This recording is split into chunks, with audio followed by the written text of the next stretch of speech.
Podcast Tênis Brasil, com José Newton Dalcin. Jannik Sinner superou seu primeiro grande teste como soberano do tênis masculino. Ele chegou ao bicampeonato Australian Open até sem grandes sustos. Madison Keys, pertinho de completar 30 anos, fez uma campanha extraordinária, venceu 4 top 10 na sua caminhada, duas líderes do ranking, para conquistar seu primeiro título de Grand Slam. E olha, um título de peso.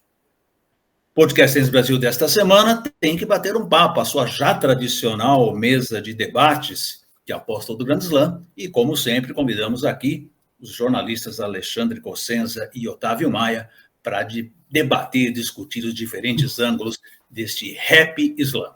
Antes de mais nada, Alexandre Cossenza, Otávio Maia, obrigado pela presença de vocês mais uma vez. A gente que agradece, Zé. Vamos lá. Vamos. Cossenza, meu amigo, na minha opinião, faltou emoção no torneio masculino, né? Acho que alguma emoção ali no começo do torneio, as rodadas finais acabaram ficando tanto quanto sem graça, por conta, obviamente, da superioridade do Sinner, mas também dos problemas de lesão, principalmente do Djokovic, que esperava-se ali uma semifinal interessante, né? Por isso tudo, eu achei a chave feminina bem mais curiosa, mais emocionante, interessante. Por isso, vamos começar essa análise sugerindo aqui para a gente começar pelo feminino, né? Então, eu já começo pedindo a tua opinião para analisar essa conquista incrível da Madison Keys. Fala, chefe, tudo bom? É prazer estar aqui no podcast, como sempre, com você e com o Otávio. E sim, acho que o torneio feminino teve vários jogos mais equilibrados, vários jogos mais emocionantes. Até os jogos ruins foram legais. Eu achei, por exemplo, que o jogo da Madison Keys com a Iga foi tecnicamente ruim, com muitos erros, mas foi dramático, foi nervoso, foi ali até o final no tie-break de terceiro set, com o Madison Keys salvando o match point. E eu acho que esse título da Madison Keys ele é muito legal, acho, por dois fatores. Primeiro é o relato dela, né, depois de conquistar o título, é o momento que ela conta que ela, por muito tempo, teve na carreira esse peso, essa expectativa de precisar ganhar um Grand Slam, de achar que se ela terminasse a carreira sem um Slam, que ela, né, não estaria alcançando e cumprindo as expectativas que criaram para ela e que ela abraçou em algum momento da carreira, né, da juventude. Ela fez a final de Slam em 2017, perdeu, e de repente ali você passa a pensar, puxa, daqui a pouco eu faço outra final e ganho, e de repente essa final não vem, e vai criando um peso, vira um fardo enorme sobre os ombros, e ela fala que passou muito tempo com analista, com terapeuta, trabalhando isso, e que no momento em que ela pensa e fala assim, olha, não posso deixar que isso me defina como pessoa, não posso acreditar que eu vou ser mais ou menos porque eu vou ter um Slam ou não. E no momento que ela tira esse peso dos ombros, ela joga mais solta, e esse Australian Open acho que é prova disso.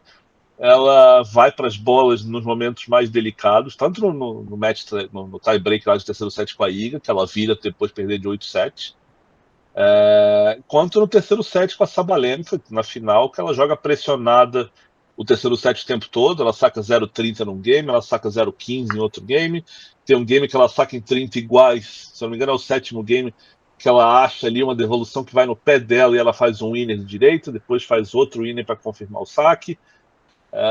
E ela sai de todos esses buracos jogando bem, indo para as bolas, né, executando winners, não é esperando a Sabalenka errar. E quando ela tem uma chance ali no final, ela pressiona a Sabalenka, ela acha uma devolução no pé da Sabalenka no match point e vai para uma direita para matar o ponto e para ser campeã. Então, eu acho que essa história de tirar o peso dos ombros, de trabalhar esse sentimento, para mim é a questão mais bonita, mais bacana desse título da Madison Keys, porque é toda uma carreira, toda uma vida trabalhando para isso, e a gente vê o resultado com ela jogando mais solta, mais leve, principalmente nos momentos delicados ali, nos mais importantes. Otávio, um dado curioso, o Australia Open viu 7 campeãs diferentes nas últimas 10 edições, né? Uma diversidade muito grande no circuito feminino, que, aliás, se repete também nos outros slams, né? Com maior ou menor intensidade, isso repete também, né? Então, como é que você vê isso? Nós teremos uma temporada com mais luta pelo número 1, com diversidade na disputa dos títulos Grand Slam, e como bem disse o Cossenza, esse feito da Kiss, né, que já com uma idade razoável de 30 anos consegue ganhar seu primeiro slam, superando todas as dificuldades, o que isso motiva o restante do circuito, né? Porque nós temos várias aí batendo na trave e também sonhando com o seu slam. Sim.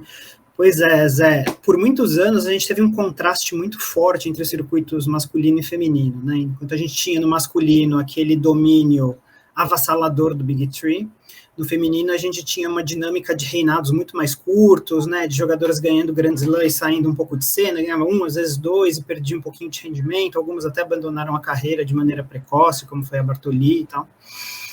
E eu acho que, na verdade, o que a gente está vendo neste momento é até uma relativização desse cenário. Acho que o cenário hoje ele é mais estável do que ele já foi. E isso se deve principalmente a Sabalenka e a Iga. Tanto é que, por um ou outro ponto, a gente não está falando aqui que, em vez de a gente estar falando aqui sobre 7 campeãs em 10 edições, a gente não está falando que nas últimas 3 edições o torneio teve a mesma campeã, né? Assim como em Roland Garros também teve a mesma campeã várias vezes, né? E pode ter de novo com a Iga.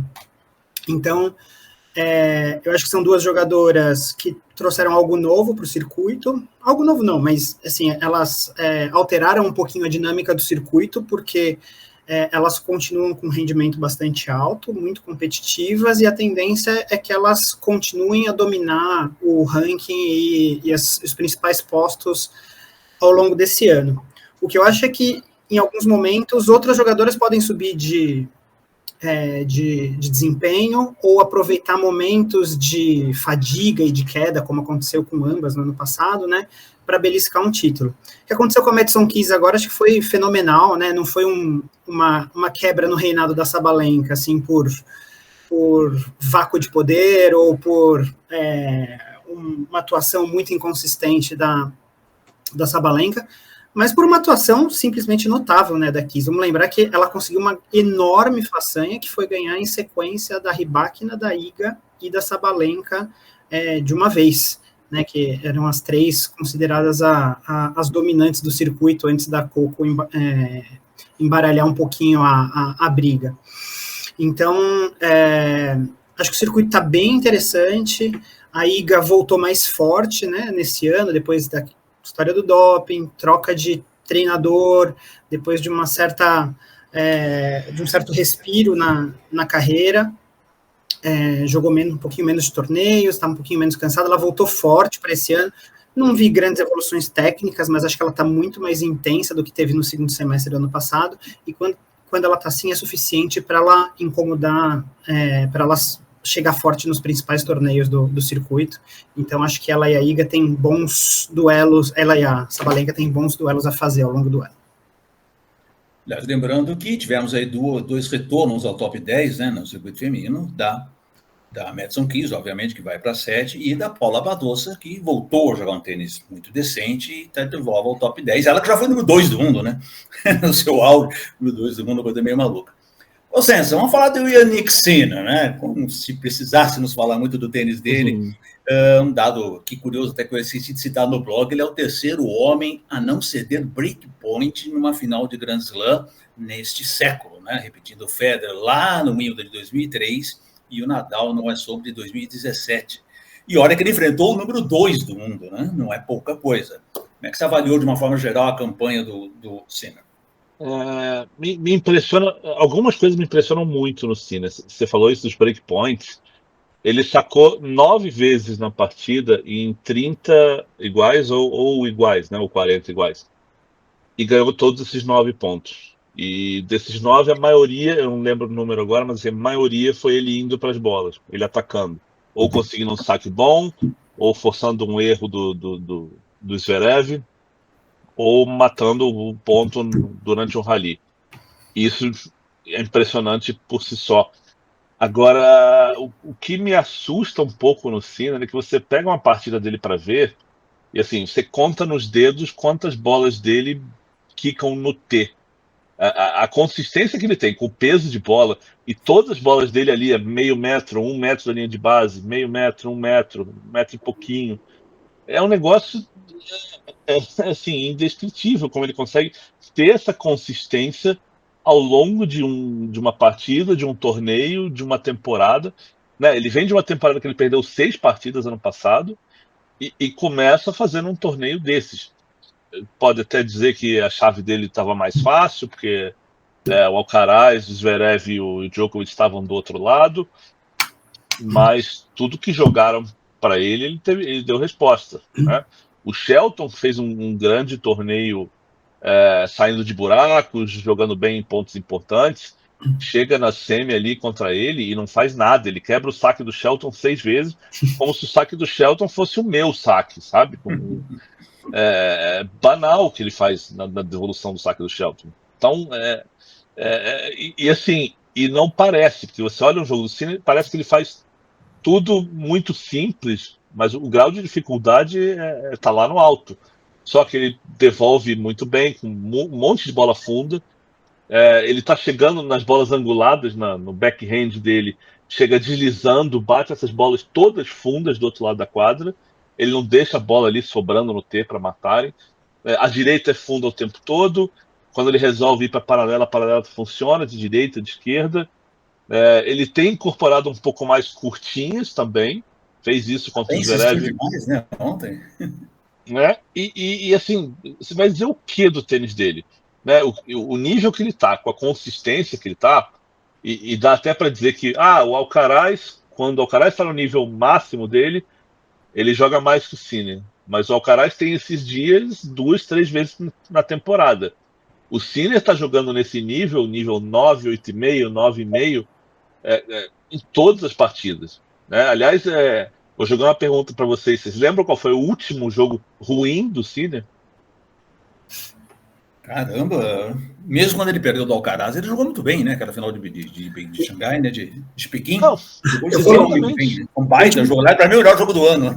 O último que eu lembro é Roland Garros do ano retrasado, que foi bem decepcionante. Depois daquilo, né, ele jogou Wimbledon, engatou ali na quadradura uma sequência muito boa e faz 1 ano e meio que ele tá avassalador.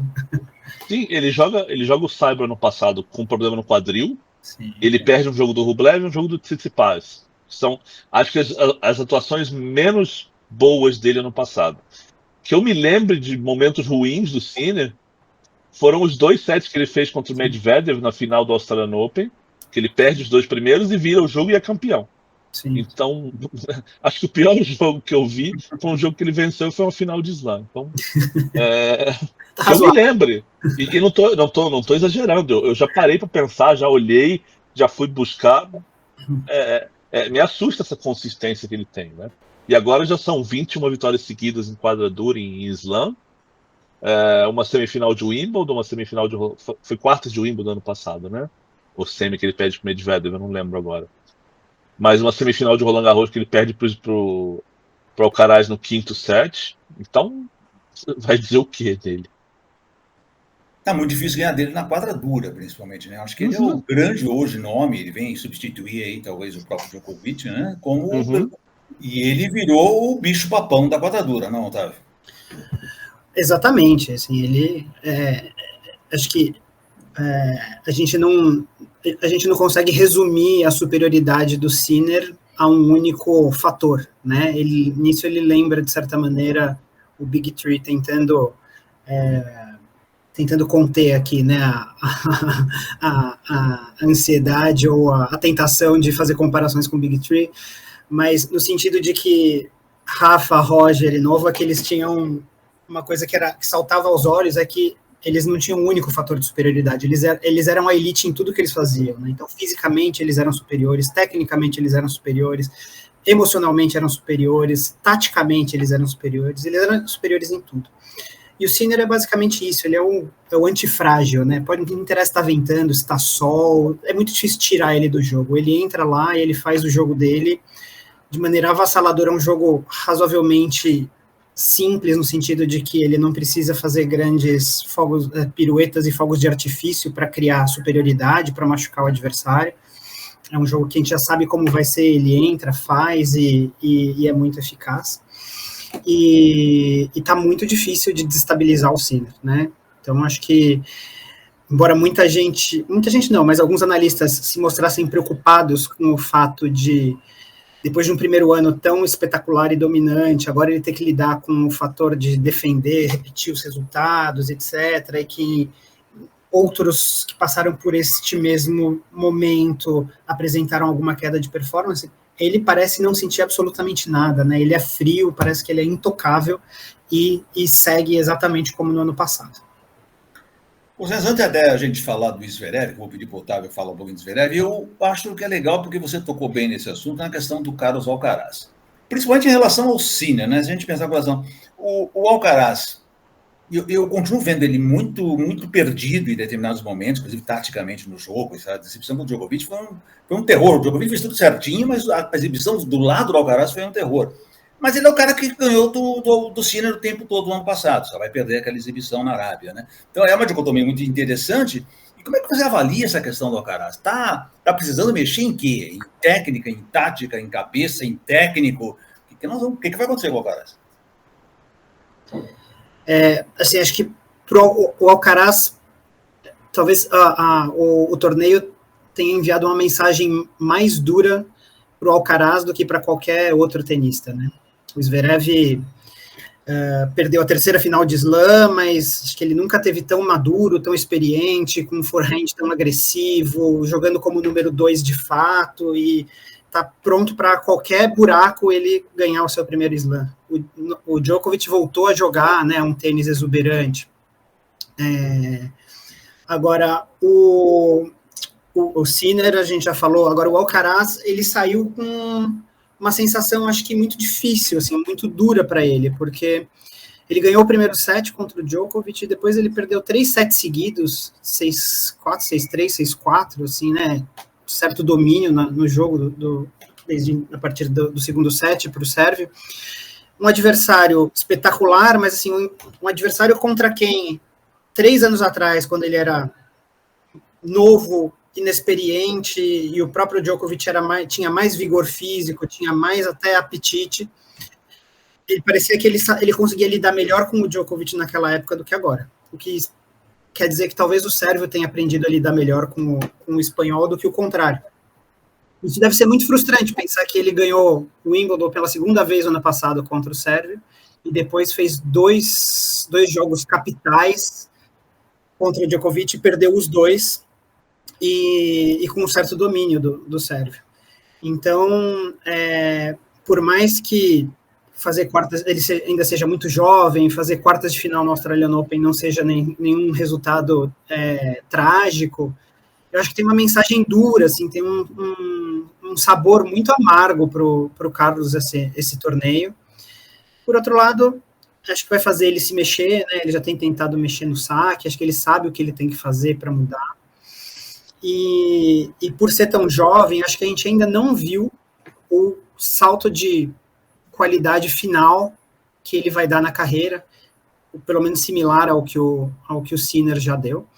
Né, o que o Larry gostava de falar, né, da gente ver o tenista em equilíbrio, quando tá tudo certinho ali, né, ele tá fisicamente bem, ele tá com os golpes em dia, tá com confiança, taticamente ele sabe o que tem que fazer, ele não tá hesitando, não é o Alcaraz que a gente vê hoje em dia, né, a gente ainda vê alguns buracos, algumas escolhas questionáveis ali no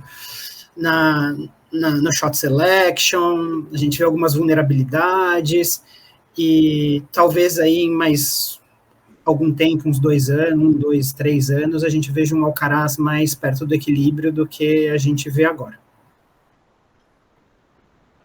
Ô César, meu queridão, Zverev, novo vice, terceiro vice dele, é a pior final de Grand Slam que ele jogou em termos numéricos, né? Pelo menos nas outras duas ele levou no quinto set, e numa delas até ganhou os 2 primeiros, lá no caso do Thiem. Nesta ele tomou um 3-0, podia ter ganhado ali o tie-break, talvez mudado um pouquinho a história do jogo. Mas eu queria destacar para você, como comentar, e para você comentar em cima, essa opinião que o Roger Federer deu lá, após a partida, do jornal suíço, E para ele, o Sasa joga muito passivamente nesses jogos grandes, nesses momentos decisivos, e que ele fica na defensiva e que talvez isso mude na hora que ele entender que para ganhar desses caras grandes, dos momentos grandes, ele terá que ser efetivamente ofensivo, o que eu particularmente concordo completamente com o Federer. Eu queria que você avaliasse um pouquinho o Zverev, cabeça, o Zverev, crescimento técnico, até um elogio a ele, que se recupera depois, definitivamente depois da lesão, né? Já tinha feito a final no agosto também. Mas como é que você vê o Zverev e se ele tem, principalmente ainda, na tua opinião, se ele ainda vai chegar lá? Eu vejo o Zverev assim, primeiro que eu acho que o Federer está certo, mas eu não sinto no Zverev confiança para jogar atacando, sabe? Quando a coisa aperta. E assim, de um histórico de partidas em que ele, quando tentou fazer isso, não deu certo. Então eu acho que hoje ele ainda se sente inseguro para fazer isso, para ir buscar os pontos a hora que está ali num iguais, num 5-5, num tie-break. Eu acho que tem uma coisa mental aí que incomoda o Zverev. Eu acho que ele não se sente ainda confiante o bastante para jogar do jeito que deveria, do jeito que o Federer está falando, que eu também concordo que é o jeito que deveria ser. Né? A gente falei aqui da Madison Keys agora há pouco, que ela foi campeã exatamente assim. A hora que a coisa apertou, ela foi para as bolas, resolveu. Agora, eu vejo essa questão do Zverev, e ontem eu me peguei, né, ontem depois do final, me peguei pensando nisso, que me lembra um pouco a situação das primeiras finais de Slam do Andy Murray. Porque eu olho para as 3 finais que o Zverev fez, primeira contra o Thiem, depois uma contra o Alcaraz e agora contra o Sinner, e eu acho que ele era o azarão nas 3. Contra o Thiem ele teve mais chances, mas foi um jogo ruim tecnicamente, os dois nervosos ali, errando muito. Ele teve um match point ali, eu acho que isso talvez pese para ele até hoje, mais essa final do que as outras duas. Mas eu também não consigo olhar para o Zverev com um olhar negativo no sentido de, nossa, que fracasso ele jogar 3 finais de Slam e não ganhar nenhuma. Porque na minha cabeça ele não tinha obrigação de ganhar nenhuma, como o Murray lá atrás, né, que pegou o Federer, se não me engano foram 2 finais contra o Federer e uma contra o Djokovic, as 3 primeiras finais de Slam dele. Então assim, paciência, você pegou caras melhores e um abraço. Né? Tem uma hora na cerimônia de premiação que o Zverev fala, talvez eu não seja bom bastante. É duro, a galera fez aquele não sei o quê, mas é verdade, né? Talvez seja verdade. Pegar o Sinner hoje, do jeito que o Sinner está jogando, eu nunca passou pela minha cabeça que ele poderia ganhar. Eu acho que assim, até em termos de matchup, acho que o Sinner, tudo que o Zverev faz, o Sinner faz um pouquinho melhor. Então, precisaria de um dia ruim do Sinner, que, né, repito, não vejo há muito tempo. Então, mas agora, se for por lá, pelo lado, né, do copo metade cheio, o Zverev evoluiu, ele é um cara mais consistente. Eu acho que ele hoje tem um padrão de jogo que tem gente que contesta, tem gente que não, que às vezes, né, que ele fica muito tempo ali no fundo de quadra, longe da linha de base, trocando bola e tal. Mas é um jogo que funciona para ele na maioria dos casos.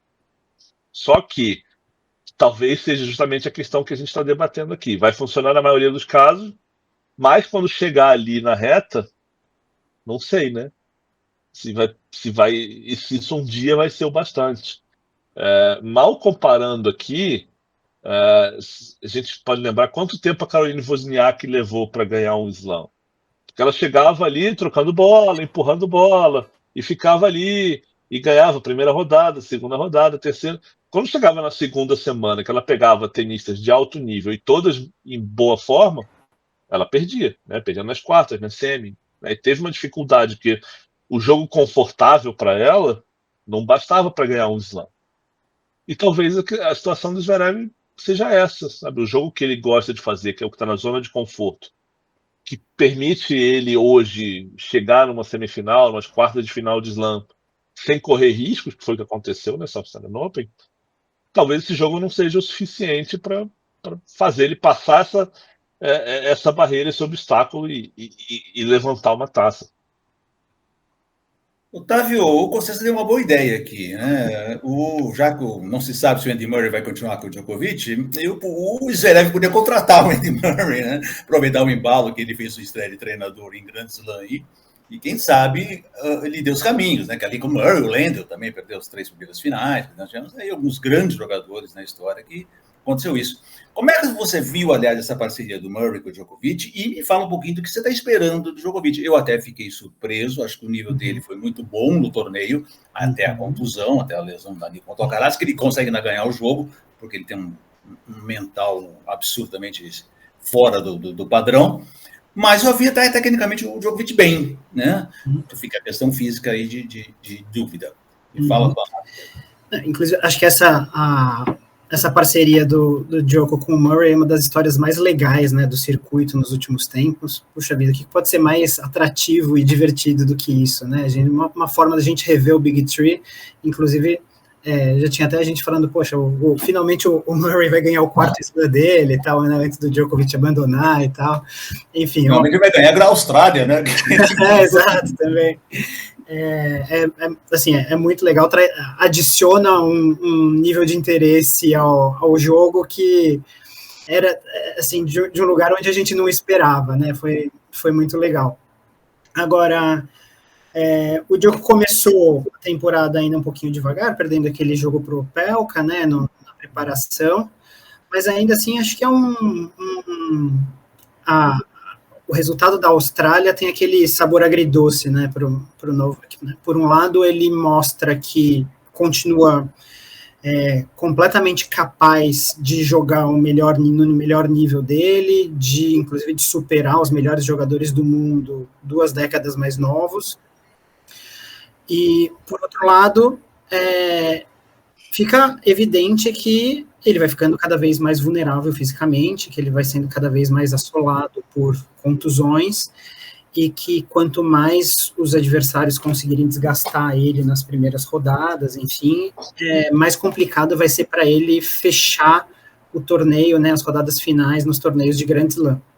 Então, no passado ele já abandonou o Roland Garros, né, e agora abandonou a Austrália, também teve um desempenho mais estranho ali no US Open, talvez por falta de motivação, a gente não sabe ao certo. Mas então fica assim, né, esse sabor agridoce. Por um lado, o nível ainda está lá, ele ainda é capaz, a hora que ele entra em quadra, ele pode confiar nele e bater qualquer jogador do circuito. Por outro lado, bater em sequência os melhores, por exemplo, né, a chave que ele tinha, Alcaraz, Zverev e Sinner, passa a ser uma tarefa cada vez mais hercúlea, porque o desgaste físico e mental fica cada vez maior, e o físico nem sempre está se mostrando inviolável, né, a essa altura da carreira. Então, mas fico curioso para ver o que vem pela frente. Acho que ele ainda vai dar bastante trabalho, não sei dizer se ele vai ganhar mais um slam ainda ou não.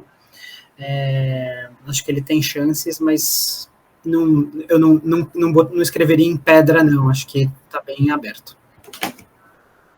Eu vou ser até um pouco mais longe que você, Otávio. Eu achava que o Australian Open era a última chance do Djokovic. Eu não via mais ganhando nem no saibro, nem na grama, até por questão da lesão, né? Essa lesão numa grama, no saibro, você precisa escorregar, esticar, baixar, talvez só piore a situação.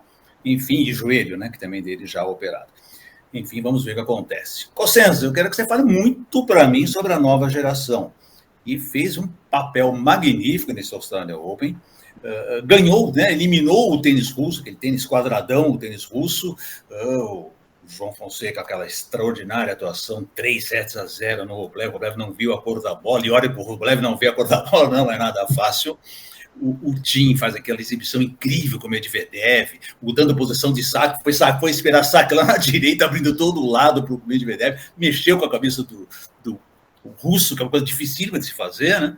E o Mikkelsen, que eu achei que jogou muito bem com o Khachanov, quer dizer, o Khachanov já acha um cara um pouquinho mais abaixo no nível, mas é um jogador de potencial, sem dúvida alguma, né? Então, tivemos aí uma amostra da nova geração muito boa neste primeiro slam. Uma geração interessante com características diferentes, né? O João Fonseca, né, com aquele jogo mais agressivo, O Thiem é um cara mais de troca de bola, de joga um tênis mais xadrez ali, gosta de construir pontos, né? Um pouquinho mais de paciência. A gente tem o Menzik que tirou o Casper Ruud, se eu não me engano, né? Que tem um saque muito bom. O Mickelson também, e você falou do Khachanov, ele tirou o Tsitsipas na primeira rodada também, né? Embora o Tsitsipas na fase que ele tá também não dá para elogiar demais. Mas o Basafared fez um primeiro set muito legal contra o Djokovic.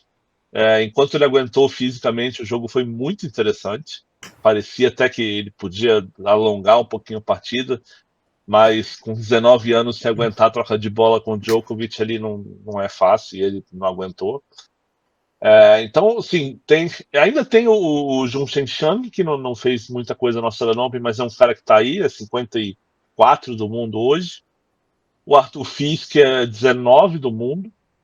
Então, tem uma variedade. E se a gente olhar um pouquinho para trás, tem o Landa Lucy, que ficou ali pertinho de entrar no Next Gen Finals ano passado, mas também é 135 do ranking, está ali perto. É um cara que tem um potencial interessante. Ele ainda oscila muito, o jogo dele tem muitos altos e baixos. Ele ainda acho que não achou um equilíbrio, não se encontrou no circuito profissional totalmente ainda. E sei lá, daqui a 1 ano, 2, a gente ainda tem o Federerzinho chegando aí, né? Esqueci. O Henri Bernet foi campeão juvenil. Ele fez 18 anos no sábado, no dia da final juvenil. E é um garoto que treina no clube do Federer, nasceu na mesma cidade que o Federer nasceu. Veste a marca que o Federer é investidor, que é ON. Calça um tênis que chama The Roger, bate um backhand de uma mão. Então, assim, é um prato cheio para a galera olhar e lembrar. Óbvio que, assim, não dá para comparar, não tem, né? Mas as semelhanças deixam a coisa um pouquinho mais saborosa, mais gostosa de acompanhar. E até a voz dele lembra um pouquinho a voz do Federer. Eu vi uns tweets nesse sentido na entrevista dele. Mas joga um tênis legal, constrói bem ponto, e ele pega um backhand, né, de uma mão, pega na subida. O backhand dele lembra até mais o Wawrinka que o Federer, sendo bem justo. Mas é impressionante, é um garoto que você vê ali que, se for bem trabalhado, né, a gente sempre tem que lembrar, né, que assim, ganhar um grande slam juvenil não é uma garantia de sucesso como profissional, é um indício de que as coisas estão sendo bem feitas, mas a gente nunca sabe o que vai acontecer. Mas é um garoto bom, um garoto que me empolga. Eu vi e gostei. Então, eu acho que a gente está chegando numa geração que vai ser a geração que vai substituir o antigo Big Four, que depois virou o Big Three, que depois virou o Big Two, enfim, que hoje só tem o Djokovic. Né? Então, vai ser uma geração que vai aí, eu acho que talvez, né, não dá para saber agora quem vai brigar de igual para igual com o Sinner e Alcaraz, mas eu acho que a tendência é você ter 1, 2 dessa geração aí realmente lá em cima, né? Espero que seja João Fonseca e mais um. Aliás, bem-vindo, Henri, quando o tênis de uma mão, o backhand de uma mão acaba de deixar o top 10 de novo, né? Porque o deixou o top 10, o Tsitsipas cada vez pior, né? Então, está precisando de uma renovação ali, né? Otávio, pegando esse embalo no Fonseca, que o Consenza falou, eu queria que você falasse um pouquinho do tênis brasileiro. Não fez um grande papel, havia ganhado 2 rodadas ali, uma estreia horrorosa, depois recuperou bem, depois jogou mal de novo com a Kudermetova. Começou bem e jogou mal depois de novo com a Kudermetova. O Will de Monteiro jogaram bem dentro do que se podia esperar, né? Lutaram, foram até o fim lá e tal. E, obviamente, o Fonseca ganhando do Rublev foi a grande sensação, porque ele virou sensação no mundo. Todo mundo falou em João Fonseca, aqui na Austrália, na Inglaterra, nos Estados Unidos, sobre essa capacidade incrível técnica que ele teve. Uhum. Acho que sempre que a gente vai falar de Brasil na Austrália, a gente tem que fazer essa ponderação de que é o pior slam historicamente para os brasileiros, né? Comecinho do ano, lá do outro lado do mundo, muito calor, quadra muito rápida, né, nesse momento, pelo menos. No passado era um pouco mais lenta, mas agora é muito rápida e tal. Então, historicamente, a gente já sabe que os brasileiros têm um pouquinho de dificuldade e que os resultados são mais difíceis. Mesmo assim, acho que teve coisas interessantes esse ano, né? Então, não queria deixar de dizer que para o Thiago Monteiro, acho que passar o quali numa quadra tão rápida quanto essa, a essa altura da carreira, é um resultado bem interessante. Acho que mostra que ele continua evoluindo aos pouquinhos e tem chances aí de fazer uma boa temporada, ele teve grandes momentos no ano passado, né, eu torço muito por ele, um cara muito dedicado, um cara muito do bem, né, e acho que ele pode ter um grande ano, acho que foi um bom prenúncio, assim, para 2025 do Thiago. A gente ainda teve a Vitória avançando 2 rodadas, né, no juvenil, que também nunca tinha acontecido, né, coisa rara, primeira vitória dela em Grand Slam e tal, segue evoluindo também, um caminho bem bacana. Teve o título da Vitória Miranda, né, em cadeira de rodas juvenil, acho que merece nosso destaque também. E acho que o grande ponto de atenção é a Bia, não foi assim um resultado trágico, mas incomoda um pouquinho assim a gente, né, a gente rever essa instabilidade dela. Assim, no final do ano passado ela tinha revertido um pouquinho esse cenário, tinha encaixado alguns bons resultados, e mesmo depois daquele pico que ela teve lá na Ásia, ganhando título, chegando longe no US Open, depois ela ainda bateu a Madison Keys, bateu a Kudermetova, e nesse ano ela já perdeu para as duas, de maneira acachapante, e mesmo quando ganhou na Austrália agora esse ano, tirando o jogo contra a Andreeva, que foi um pouco mais firme, mas tanto na primeira quanto na terceira rodada, ainda atuações bem hesitantes, digamos assim, e a gente não consegue ver assim, a gente sabe que ela tem capacidade, a gente sabe que a qualquer momento ela pode reverter e encaixar um grande resultado, e é assim que ela está se mantendo aí no top 20 há bastante tempo, né?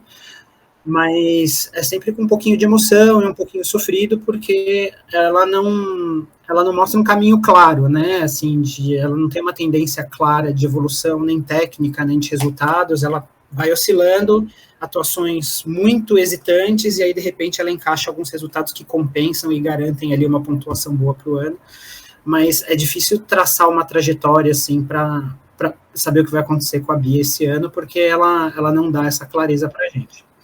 E, por fim, o João, claro, acho que, né, todo mundo se deliciou com o jogo contra o Rublev, acho que foi muito legal torcer para ele, né, jogando um quinto set contra o Sonego, apesar da derrota, acho que teve momentos muito legais de ver ele brigando, lutando e tal, mas eu assisti todos os jogos do quali, e para mim foi uma delícia, assim, ver o João desde o quali, porque para mim, o que é mais interessante no João não é ver que ele é capaz de ter momentos de brilho, de talento espetacular, assim, de uma grande inspiração, porque não é daí que estão vindo as vitórias dele, né? Quando a gente, em vez de olhar a foto, a gente vê o filme, a gente olha para trás, assim, desde o Next Gen, e o que acontece é que ele está ganhando, ele ganhou 14 jogos seguidos, não por causa desses lances inspirados, mas simplesmente porque o ritmo que ele está conseguindo imprimir naturalmente é superior ao ritmo dos jogadores que ele está enfrentando.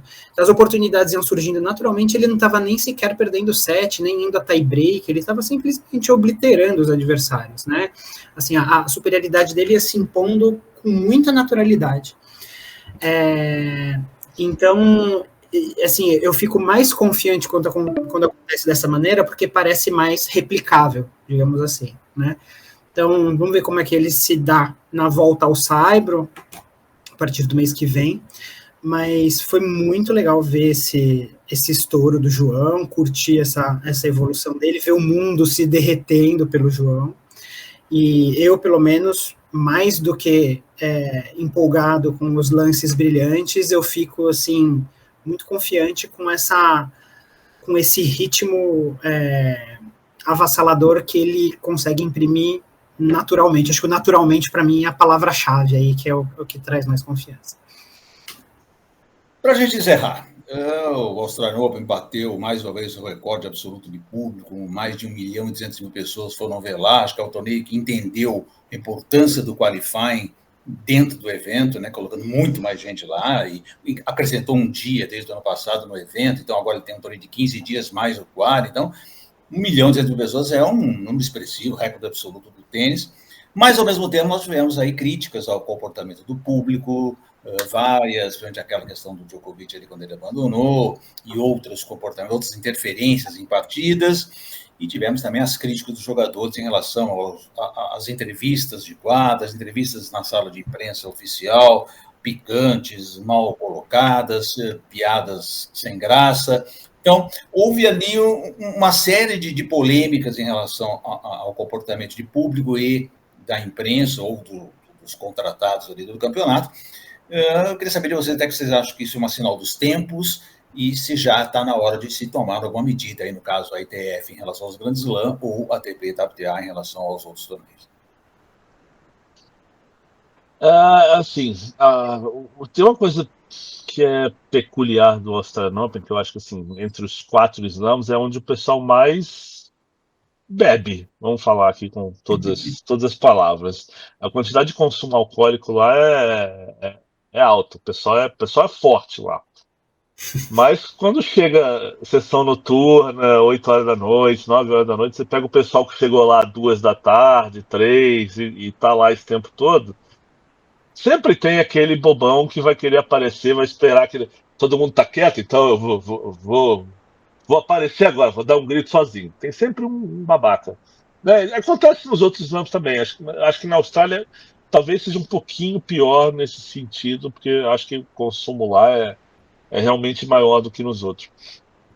Mas a questão das entrevistas pós-jogo, eu acho que é uma coisa que assim, é uma questão de escolher quem vai entrevistar. Porque assim, tem os ex-tenistas que entrevistam lá, a Alicia Moly, que é o Jim Courier, esqueci o nome da croata que é australiana, como é que é o nome dela? A Dokic. A Laura Robson faz entrevista, a Andrea Petkovic faz, o McEnroe fez uma entrevista até muito legal com o Sinner, foi engraçadinha. Então, assim, quando acho que a entrevista está na mão deles, eles têm uma sensibilidade maior para entrevistar um tenista que está saindo de quadra. Eu acho que isso pesa um pouquinho. Não só isso, mas também o tenista que está saindo de quadra tem um pouquinho mais de respeito pelo entrevistador, sabendo que o entrevistador é um cara que fez coisas no esporte e entende a posição dele.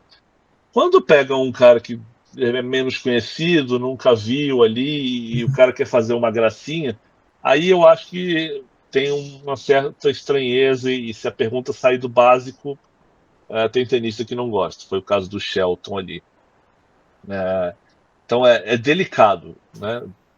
Mas não sei se chega a ser um problema grave na Austrália. Eu acho que eu vi poucas entrevistas pós-jogo assim com momentos desconfortáveis para tenistas. Eu acho que isso é facilmente assim contornável, né? Você chega, orienta as pessoas, né? Não faz um briefing pré-torneio ali e fala só, perguntar aqui, isso aqui, isso aqui, isso aqui não pode, beleza, isso se resolve.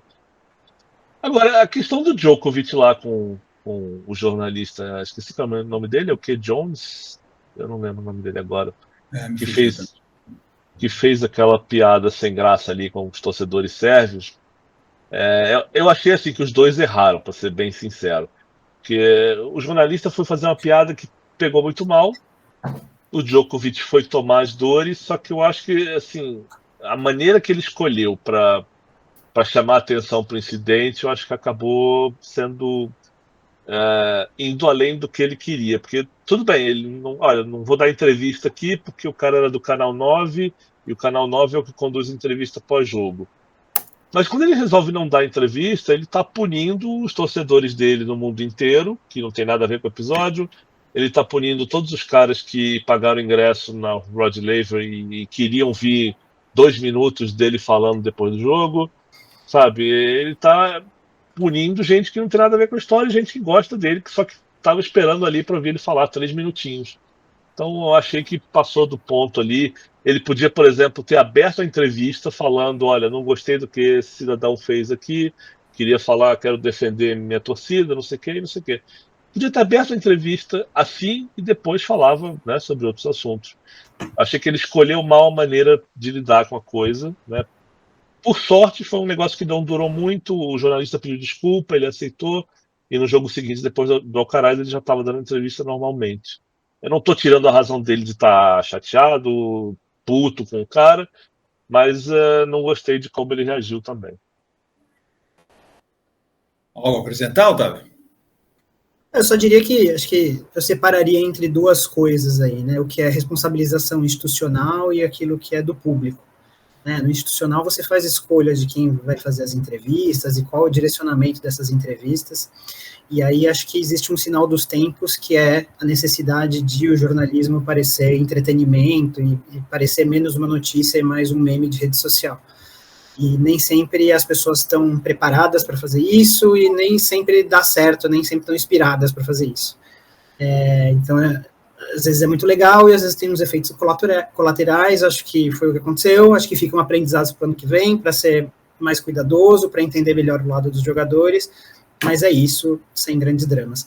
A questão do público acho que não é uma responsabilização institucional, assim, o comportamento do público ali, acho que ele reage muito mais à psicologia das massas do que a qualquer coisa. Existe um longo histórico entre o Novak e Melbourne, e a Austrália em especial, o maior campeão do torneio, mas por outro lado teve aquele episódio também da pandemia, tem essa questão dele ser o maior campeão de todos, mas ao mesmo tempo ele não ter tanto afeto quanto os seus maiores rivais e tal, e acho que quando o público está muito, ele também usa um pouquinho, não quero responsabilizar ele, se eu estivesse lá eu jamais vaiaria e acharia, assim, ficaria pé da vida com quem está vaiando, mas acho que ele também usa um pouquinho o público a seu favor, né, a hostilidade do público ao seu favor, incentiva isso de alguma maneira, e quando tem alguns momentos capitais que tudo isso vem à tona e fica muito difícil você direcionar o comportamento da massa, enfim. Então acontece, acho que não é uma questão de responsabilização, mas acho que é o que a gente está fazendo aqui. Vamos lamentar que aconteça, eu não faria igual de maneira alguma, mas o esporte de massa está sujeito a esse tipo de coisa, sempre foi assim e sempre será.